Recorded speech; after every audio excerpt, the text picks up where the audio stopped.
Eu achei que eu tinha chorado tudo ali, porque Gustavo resolveu pegar todos os versículos que eu separei. O Espírito de Deus é lindo. O Espírito de Deus é lindo. De manhã ele falou que, tenha calma, quando você chegar eu já estarei lá. Falou pela vida de Arthur. Mas ele nem falou como era, meus irmãos. E aí ele faz isso. Ele faz isso. Meu filho leu essa passagem que ele leu. Fez parte desse momento. Não fui eu que vivi essa palavra, mas meus filhos se sustentaram nessa palavra. E hoje é uma noite, para mim, de uma alegria. Eu não posso narrar. Eu não posso expressar.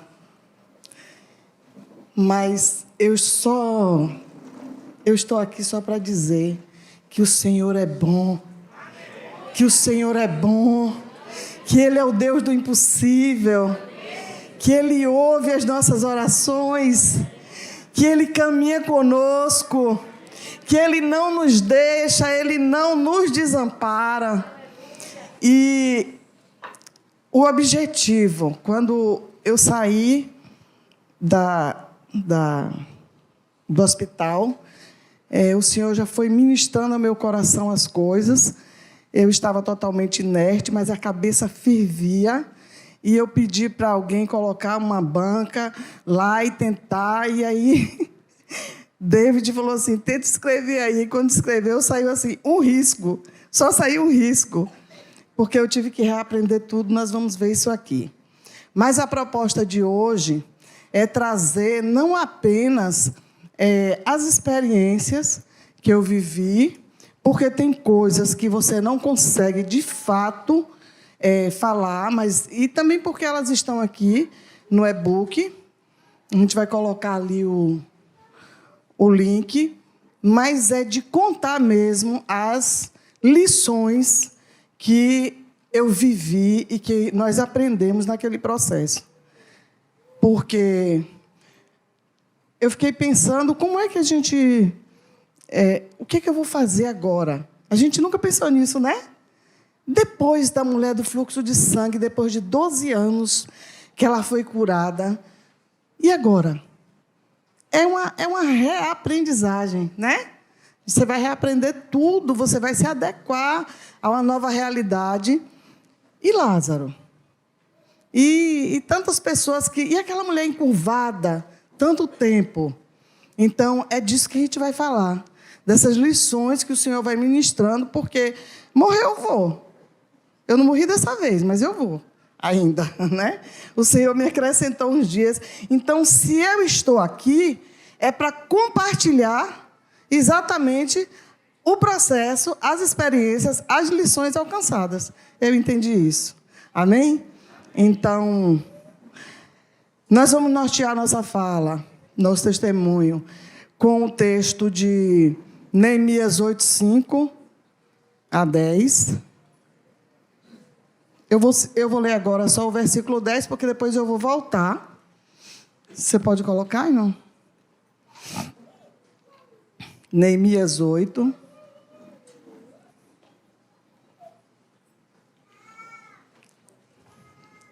Disse-lhe mais, ide, comei as gorduras, bebei as doçuras, e enviai porções aos que não têm nada preparado para si.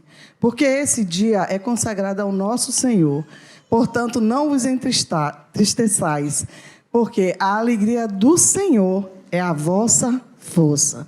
Amém? Vamos voltar a esse texto depois. Feche os olhos, vamos orar. Querido Deus, nós te louvamos, nós te bendizemos. Eu te louvo, Senhor, pela oportunidade de estar aqui, junto com essa igreja amada, junto com todos os meus irmãos que estão, através, meu Senhor, desta rede, deste canal. Porque foi uma multidão que o Senhor levantou para lutar comigo, para estar junto comigo. E hoje, meu Deus, essa é uma forma de agradecer a eles e tributar toda a honra, toda a glória, todo louvor ao Senhor. eu te agradeço, Senhor.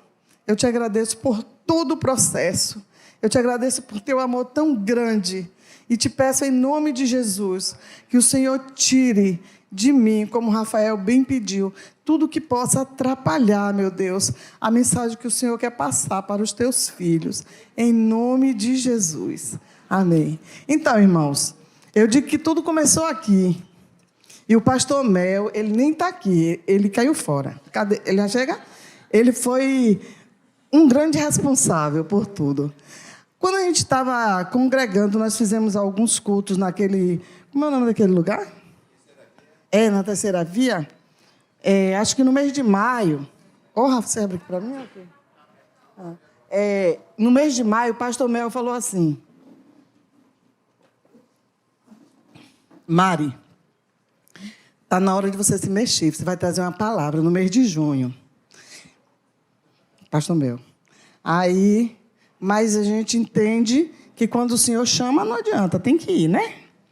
Então, ele falou para mim isso, e uma palavra começou a ferver dentro de mim, a queimar no meu coração, que foi esta palavra: a alegria do Senhor é a nossa força.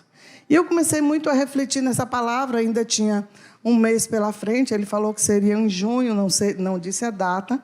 A pandemia já estava assim, naquele nível, né, da gente começar a se isolar, mas a gente não estava ainda, a gente ainda estava congregando quando ele me falou isso. Então, eu estou dizendo que foi no mês de maio porque foi uma ceia, foi uma celebração de ceia. Então, fazendo as contas, essa data eu não tenho precisa, mas foi um convite. E aí eu comecei a destrinchar essa palavra: a alegria no Senhor é a nossa força. E a gente fala isso, né, irmãos? Mas a gente não para pensar: que alegria é essa? Que alegria é essa que nos fortalece?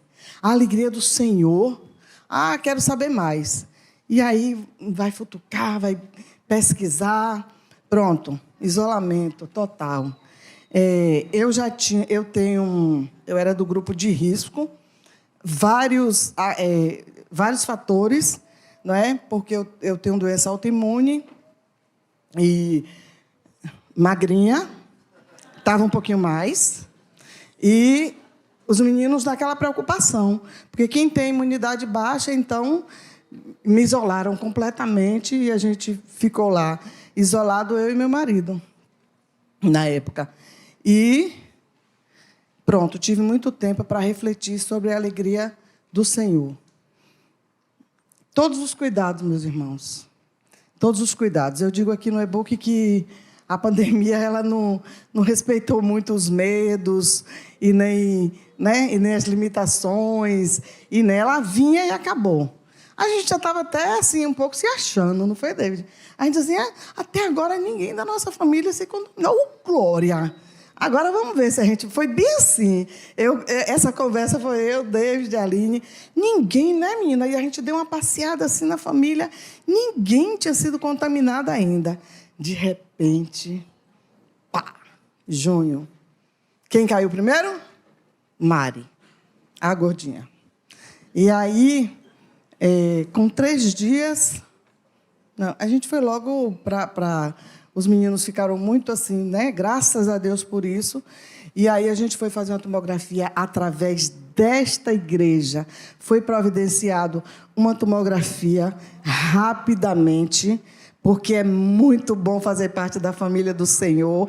Esse é um dos pontos que nós vamos falar aqui hoje, das lições que a gente aprendeu. Congregar é um pouquinho difícil. Pega essa aí, que já é uma lição. Congregar é difícil, irmãos. Bocado de gente, né? Uns enjoados, outros... Não é? Fala a verdade, eu mesmo sou, viu? Eu que não vou falar qual é a minha chatice, que eu não sou besta. E se alguém da minha família falar, não vai para o céu.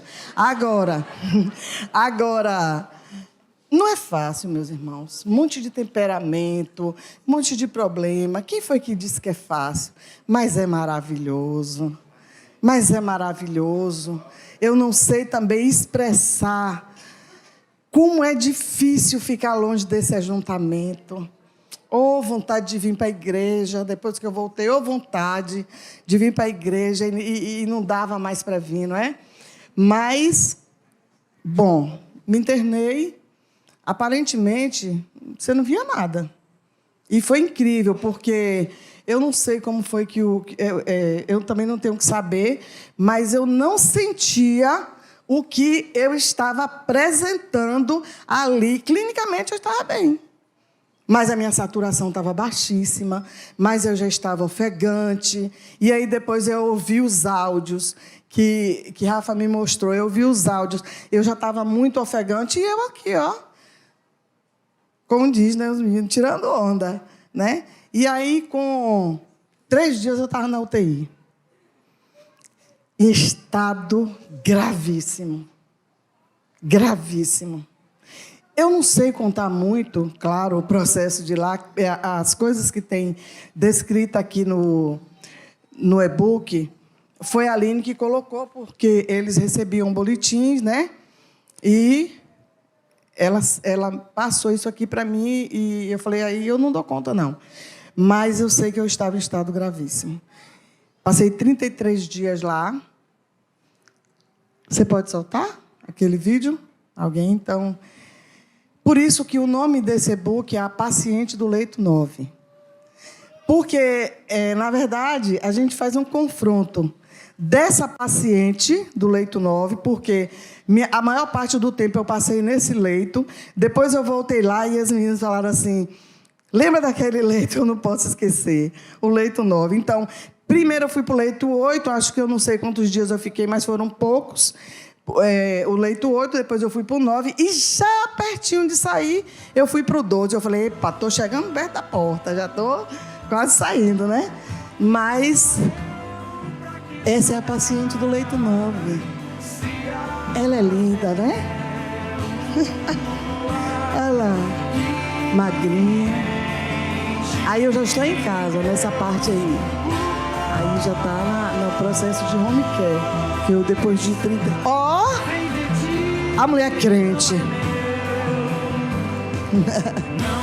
Aí Caleb falou que eu estava toda detonada. Os elogios eram esses, tá? Isso aí, meus irmãos, é um milagre, porque eu só mexia essa mão aqui. Nada. Deitada lá, inerte, e eu não fazia nada. Eu cheguei totalmente... com tudo comprometido, os movimentos, a mobilidade, né? Esse banho, eu queria que desse para vocês verem a água dessa bacia. Tá sorrindo, né? A água da bacia, olha lá. Gente, parecia que tinha lavado um monte de pano de chão, mas daqueles bem brabo, quando depois você termina a faxina. Porque o cabelo, ele ficou... Vou falar no microfone, não. Virou um dread. Sabe? Eu fiquei com aquele... Aqui tem uma parte que perdeu, e é porque o Senhor levantou lá no hospital uma menina que ela agia como se eu fosse a mãe dela. Ela ainda conseguiu lavar essa cabeça, lavar. 2 vezes, lá no período de 30 dias, mas ficou bem, bem horrível mesmo. Isso aí é o mínimo, porque foi um processo muito, muito difícil. Então, essa é a paciente do leito 9. Mãe, esposa, avó. Amo gente, amo pessoas. O Senhor sabe disso. Eu não sei viver sem gente. E nesse processo, a gente descobre como as pessoas que estão perto da gente, né? Por exemplo, eu descobri que eu não tenho uma Ruth só. A da Bíblia, Noemi, tinha uma, eu tinha 2. Uma delas estava ali lavando minha cabeça. Então, esse cuidado de Deus para conosco é a alegria do Senhor. A Bíblia diz... em 1 Coríntios 4:9, que ele fala isso em relação aos apóstolos, que nós somos espetáculos para o mundo. Agora, quando Deus te promover a esse artista para ser espetáculo do mundo, dê glória a Deus. Dê glória a Deus, porque vale a pena. Ele dirige a cena, ele dirige, sabe? todo o processo. Não é? E é maravilhoso passar pela... Você olha, foram os piores dias que a minha carne passou, mas foram os melhores dias da minha vida espiritual. Essa parte, não dá para narrar, não dá as experiências que eu tive com o Senhor, também porque eu entendo que experiência é você que passa pelo processo, é você que sente, sabe? Quando precisa, a gente relata, a gente ajuda, mas foram os melhores dias com Deus, foram os melhores. E o Salmo 107, 21, 22 diz assim: louve ao Senhor pela sua bondade, pelas suas maravilhas, para com os filhos dos homens, e ofereçam sacrifícios de louvor e relatem as suas obras. Então, é esse o propósito. Quando eu lancei isso aqui e quando eu estou aqui, é com muita simplicidade e relatar as obras do Senhor, ok? Então, tudo ia bem, de repente, vem uma tempestade como essa, porque a gente estava mil maravilhas, a família estava, sabe? Vamos ali na praia e volta, aí as comidas, e daqui a pouco veio o isolamento, mas chegou a tempestade. E que tempestade. Tem momentos que a gente se sente igual aqueles discípulos mesmo, sabe? Senhor, o Senhor não importa que a gente está perecendo, parece que o Senhor está dormindo na proa, mas Ele está ali, nos ensinando a passar pelas tempestades. Mas eu louvo a Deus, porque esses meninos, eles clamaram ao Senhor. Senhor, socorre-nos, Senhor. E quando eu voltei, eu vi uma família mais unida do que já era, porque a gente se une muito, a gente se reúne muito, a gente é da resenha mesmo, a gente gosta de fazer e juntar todo mundo e tal, mas eu vi uma família unida no propósito único de buscar a Deus. Aí eu vou falar uma outra lição muito grande. Valorize a sua família. Tem um bocado de encrenqueiro pelo meio, não é? Mas na hora H é os encrenqueiros que socorrem. Na hora H são os encrenqueiros. São aqueles que a gente chama... carne de filé, não é carne de filé que a gente fala? Vai que eu não posso nem falar. Aí são eles que estão juntos, são eles que choram, são eles que vão para perto do Senhor. São eles, e foi um carinho tão grande, foi um cuidado tão grande. Quando eu voltei para casa, meus queridos... A gente vem acompanhado com um médico e com um enfermeiro e tal. 24 horas, o enfermeiro trocava de turno e tal. Mas esses meninos não deixavam o enfermeiro sozinho. As meninas se viam doidas. Porque era um de plantão se reservando. Isso é família. E eu só estou falando desse núcleo. Os outros filhos que eu tenho... 3 biológicos, mas tenho 5 do meu marido. Estavam lá em Feira de Santana, um mora aqui, mas assim, juntos também conosco, para o que deve é. Só estava longe, porque eu costumo dizer que estar junto e estar perto tem, né, uma diferença muito grande. Estar junto não é estar perto. Então, essas coisas que a gente não valoriza, no dia a dia, como poder comer alguma coisa que você gosta. Hoje a gente estava... eu fui filabóia ali na casa de Aline, e aí eu falei, Senhor, muito obrigada, porque nós podemos escolher o que comer. E a minha casa estava cheia de comida e eu não podia comer nada. Eu passei a beber água, foi um período de 2 meses, sem poder tocar água na boca. Sem poder tocar água. A comida era por sonda, não é aqueles... tudo. Você também não sente falta, porque pela debilidade mesmo, né? Você não sente. Mas água eu sentia, mas não podia. Aí eu falava, olha ela me imitando ali, para molhar com algodão. E aí um falava, não molha não, o outro falava, molha. Aí Rafael, você está molhando. Então foi isso aí, sabe? Foi isso aí, mas foi uma loucura, na verdade. Mas eu estou aqui para contar isso. Não é? Então, eles clamaram, Senhor, salva-nos.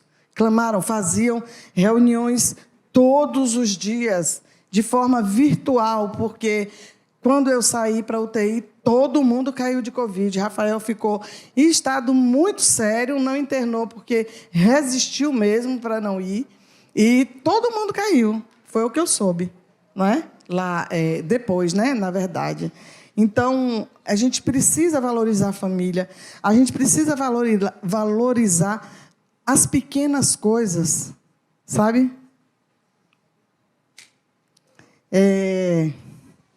Quando eu cheguei em casa, eu tenho que contar isso para vocês, que faz parte dessas pequenas coisas que às vezes a gente não valoriza.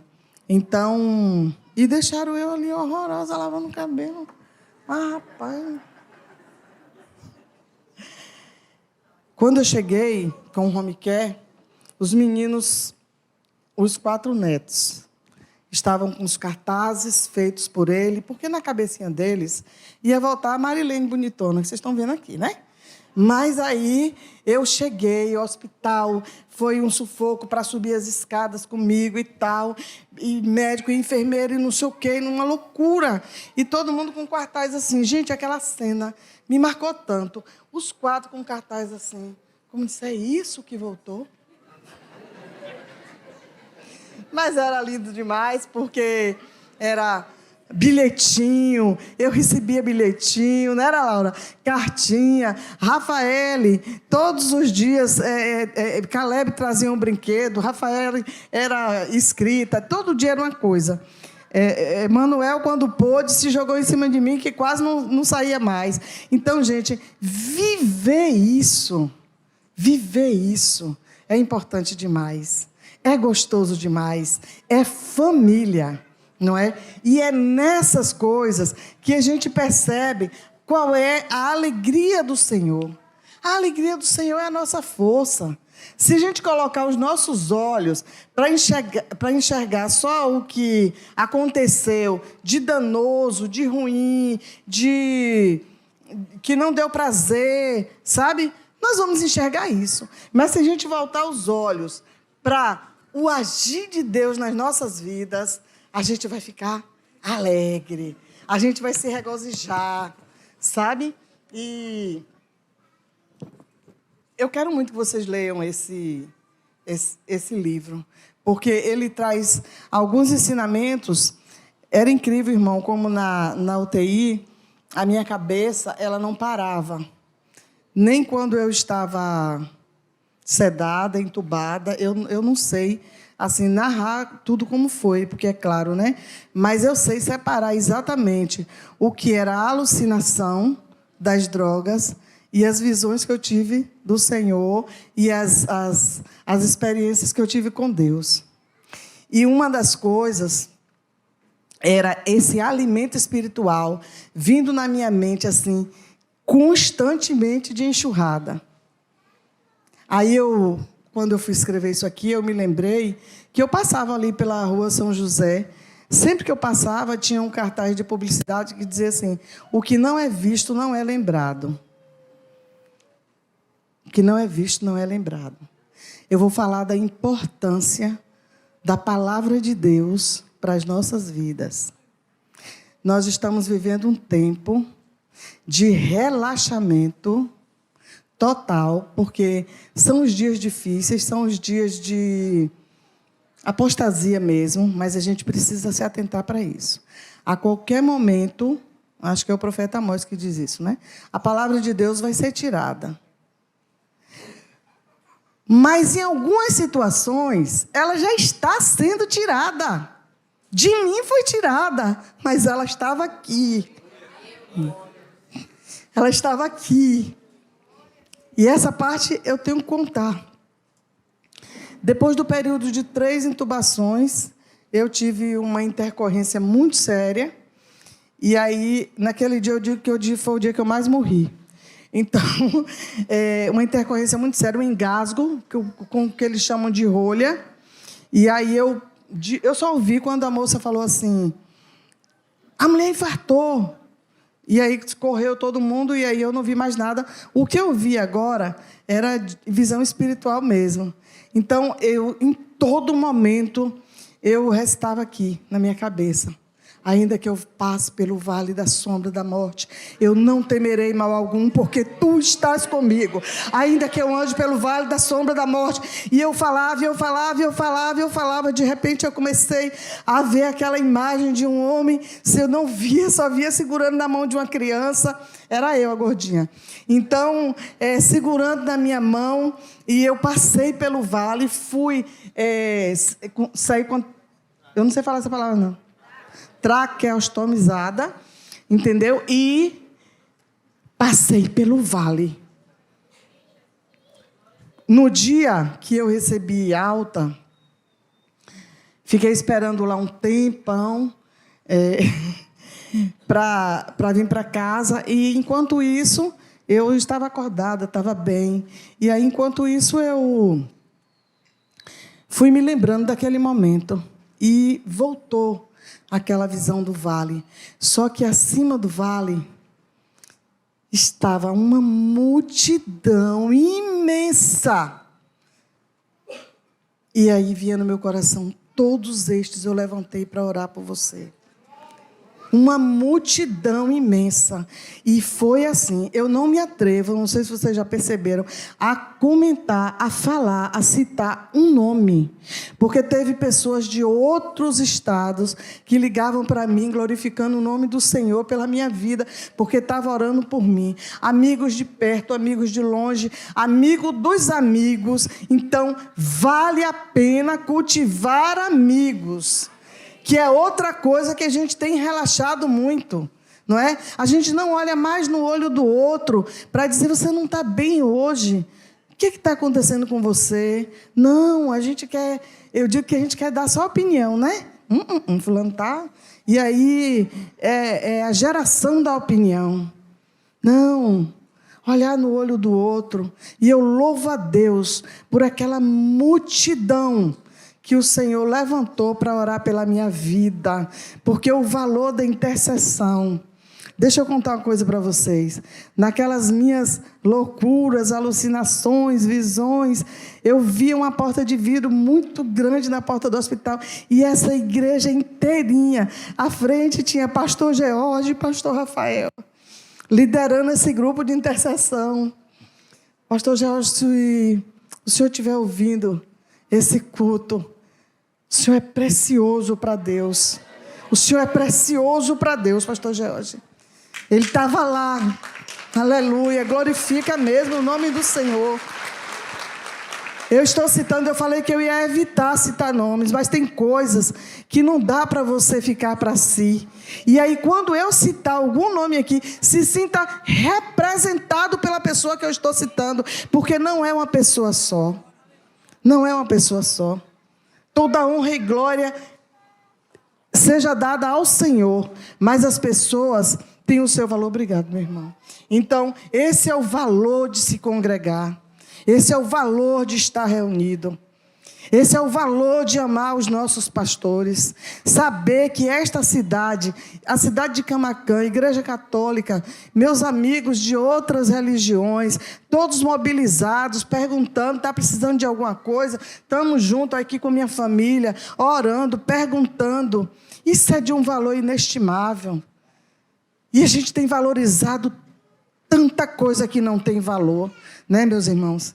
Então, passar por esse vale me ensinou que vale a pena fazer amigos, vale a pena se ter uma família sólida, valorizar essa família, vale a pena congregar, vale a pena zelar pelos nossos pastores, porque eles velam pelas nossas almas. Não é verdade? Então, vamos falar dessa alegria. E eu aprendi que acima de todas as coisas, de tudo isso que eu falei, de congregar, acima da família, acima dos amigos, está o nosso Deus. Amar a Deus sobre todas as coisas, porque esse Deus é zeloso, esse Deus é cuidadoso, esse Deus é lindo. A presença do Pai, ele diz, na presença do Pai, há abundâncias de alegria.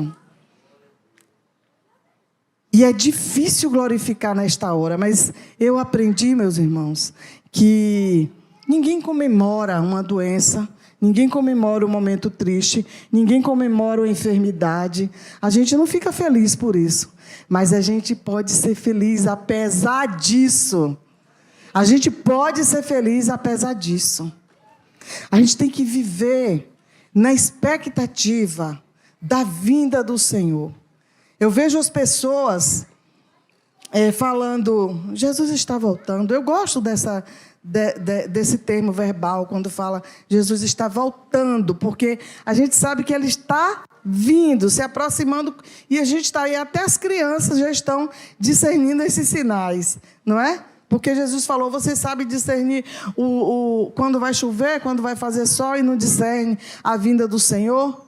E eu conversava anteontem com Conceição, e eu dizia, Conceição está igualzinho. As pessoas acharam que a pandemia ia quebrantar corações, ia melhorar as pessoas. Não melhorou, não. Porque a palavra é o cumprimento da palavra. Não é? Ele diz que quem for injusto, faça mais injustiça ainda. É o final. E quem for justo, procure ser mais justo ainda, cada vez mais. Mas nós que conhecemos o Senhor, precisamos amar a Deus e crer de todo o nosso coração. E crer estar muito mais no campo do fazer do que no campo do falar. Falar é fácil, eu creio. Agora eu quero ver quando a coisa pega, eu quero ver renunciar a si mesmo para viver para Deus. Crer implica em obedecer e retribuir esse amor dessa forma humana e imperfeita que a gente faz. Porque a nossa forma é muito imperfeita. Quando eu canto esse louvor, me ama, é diferente quando eu canto ele hoje. Sabe? Porque nós fazemos declarações para Deus. Mas quando você pensa nesse amor que Deus nos dispensa, é fantástico. Né, Gustavo? É fantástico. Então, vale a pena renunciar para viver para Deus. E a gente precisa entender que nós precisamos ficar não no temor, sinônimo de medo, mas na esperança viva da volta iminente do Senhor. Porque Ele vai voltar, é certo, a segunda vinda é certíssima, mas a qualquer momento a gente pode voltar para Ele. Como eu passei. A gente pode voltar. E aí? Como é que fica? Como é que está a minha vida espiritual, né? Então, quando o Senhor... Viu, pastor Mel? Eu estava falando aqui que o grande responsável pelas coisas é o pastor Mel, que me convidou para pregar, e aí o Senhor me deu essa palavra. A alegria do Senhor é a nossa força. Eu quero muito falar sobre isso. Hoje eu fui entrevistada, viu, gente? Chegou uma repórter lá na sala da escola bíblica, aí falou assim, vó, eu quero lhe entrevistar. Desse livro aí, qual foi a parte que vocês foram 3 perguntas. Aí eu fiz uma bancadinha assim, com todos eles, com os 4, e mais Gabi, viu, Carlos? E Gabi também era plateia. E, vó, qual foi a parte, das 3 perguntas, uma era essa, qual foi a parte do livro que você mais gostou? Foi essa aqui. Quando nós entendemos quem é essa alegria do Senhor, vamos lá para Gênesis. Gênesis, criação, o abismo, e a Trindade estava ali presente, e o haja de Deus transformou todas as densas trevas em tudo isso que a gente faz e que a gente vê. E lá naquele isolamento, quando essa palavra queimava no meu coração, eu ficava lá por horas. Alguém disse que é comendo Bíblia, né, menino? Glória a Deus. Ficava lá em cima, estudando durante muito tempo, e de repente eu parei de olhar a Bíblia e comecei a contemplar a natureza, e eu vi na natureza um Deus alegre. Deus é alegre, irmãos. Deus é alegre. Apresentaram para a gente um Deus sisudo, que parece que está com o dedo aqui, qualquer hora eu vou explodir tudo. E se você fizer, não, Deus é alegre, Deus é justiça, mas nós temos um Deus alegre. Aí eu comecei a contemplar a natureza e tudo tinha uma diversidade de cores, que eu só conseguia ver Deus rindo. Uma diversidade de cores e de sons. Para ouvir o som do mar. O homem pensa que é ele que cria, né? As notinhas, não foi não. Foi papai. Papai. E aí você ouve o barulho do mar. Você ouve... Aí os coqueiros lá do outro lado começou... Eu falei, música. Deus gosta de, olha, diversidade de cores. Deus é alegre. Ele deixou tudo isso para nós. E tudo isso foi a partir do verbo. Haja luz e houve luz. Haja, haja, haja, haja. E as coisas foram se formando a partir do verbo, do haja, da palavra. Se apegue ao verbo. Agora na hora de fazer o homem, o verbo foi outro. Aleluia. O verbo foi façamos o homem a nossa imagem e a nossa semelhança. Deus tocou o barro e imprimiu o seu caráter em nós. Deus tocou o barro e colocou a sua essência em nós. Ele não quis nos criar a partir do caos. Não, Ele quis criar a partir da imagem, da semelhança dEle. Aí Satanás vem e entra e fala, eu vou descaracterizar. E a gente dá ousadia para o diabo. E aí ele vem, coloca o pecado, mas Deus não desistiu de nós. E o verbo se fez carne e habitou entre nós. Aleluia! Aleluia! O verbo se fez carne e habitou entre nós. Olha o verbo de novo. Então eu vou perguntar, vai a lição. Aqui é coisa de professora.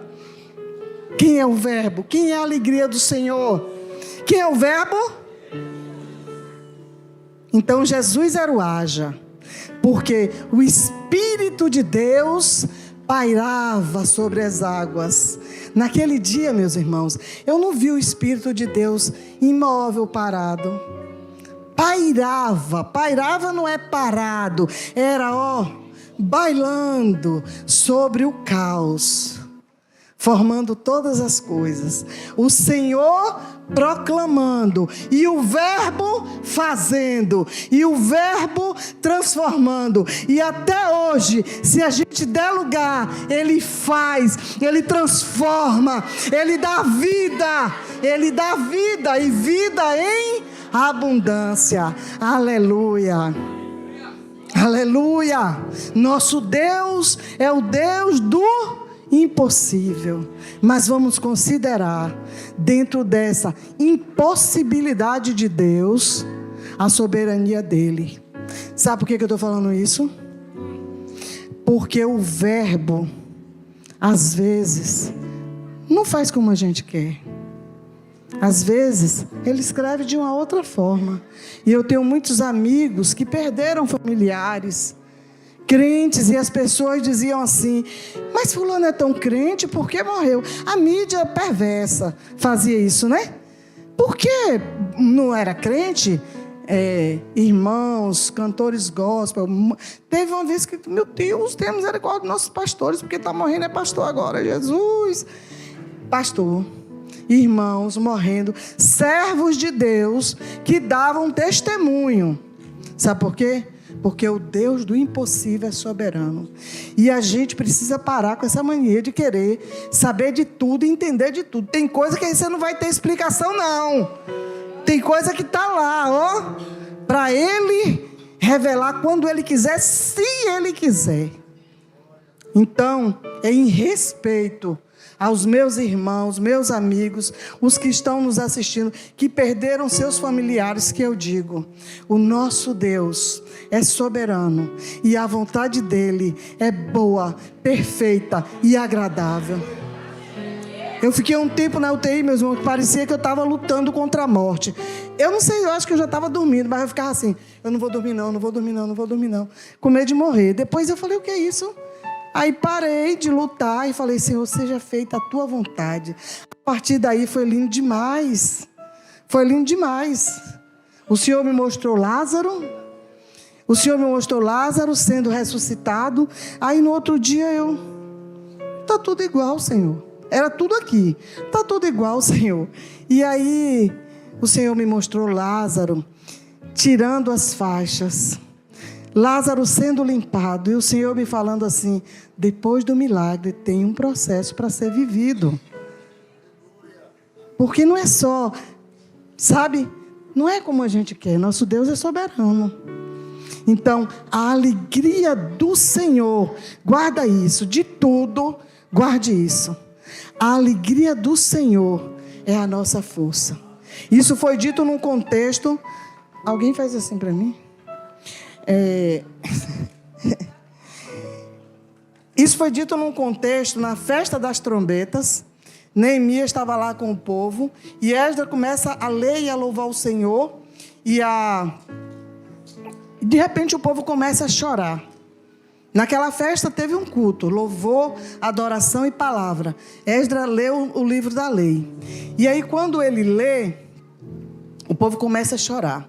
Foi diferente de lá em Atos, que precisava, e também João Batista, né? Arrependei-vos, não. Quando o povo viu o padrão da lei, olha lá.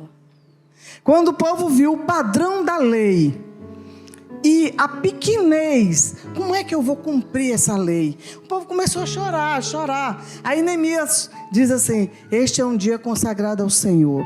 É dia de comer, de beber, de se alegrar, porque a alegria do Senhor é a vossa força. Ou seja, vocês já se arrependeram. Jesus está no processo desde o início. Ele só se manifestou em carne no Novo Testamento, mas ele já estava lá. Vocês agora já têm ele. A alegria do Senhor é a vossa força.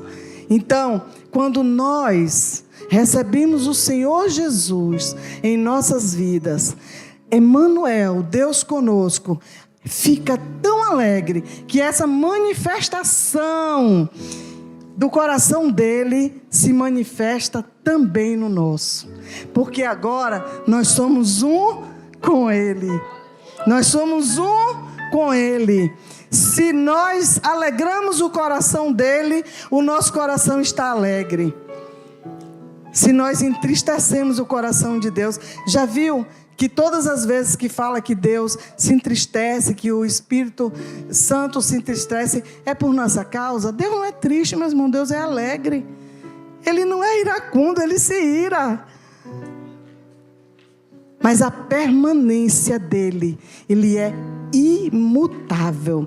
Ele jamais vai mudar porque a gente está fazendo biquinho, ou eu agora vou sair, não quero mais saber de nada não, e tal. Ele não vai mudar, ele não vai mudar. Ele vai considerar as nossas limitações, a nossa ignorância, mas bom mesmo é obedecer a Deus e viver debaixo dessa graça maravilhosa que eu hoje...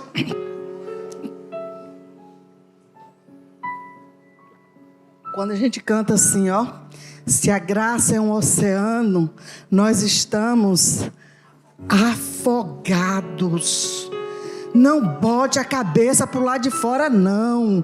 Se afogue mesmo. Nós estamos afogados, mas a gente não está valorizando muitas vezes essa graça.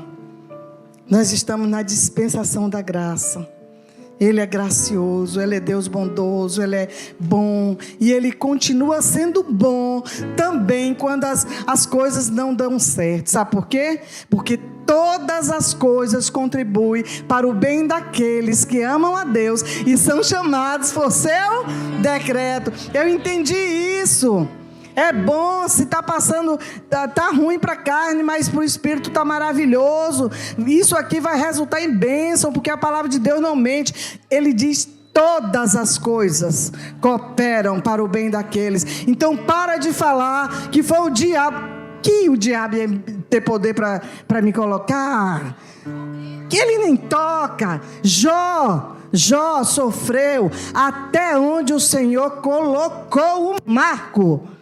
E Deus tinha um propósito na vida de Jó. Como foi que Jó entrou na prova? Se queixando, falando, meus amigos, e que amigos, né? Os amigos de Jó. Mas no final Jó disse assim: agora meus olhos te veem. O Senhor quer mais intimidade. Era isso que Ele queria comigo e quer com você também. O Senhor quer mais relacionamento. O Senhor quer mais intimidade. E a todo tempo a gente dizer: pois eu sei que o meu Redentor vive, e em breve Ele se levantará sobre a terra. Aleluia, glória a Deus. Essa é a nossa força. Nossa força é Jesus. Jesus de Nazaré. A Ele a honra, a Ele a glória, a Ele todo louvor. Ah, meus irmãos, não quero saber mais de nada. Quero saber mais de nada, só quero saber de Jesus. E quem quiser que me chame de fanática, quem quiser que me chame. Todo mundo é fanático de tanta coisa feia por aí. Por que eu não vou ser de Jesus? Eu quero uma fé saudável. Eu não quero religiosidade na minha vida, porque eu descobri que religiosidade mata. Eu quero amar as pessoas. Eu quero amar o meu Deus. Eu quero amar a minha igreja. Eu quero amar os meus amigos. Vocês são lindos.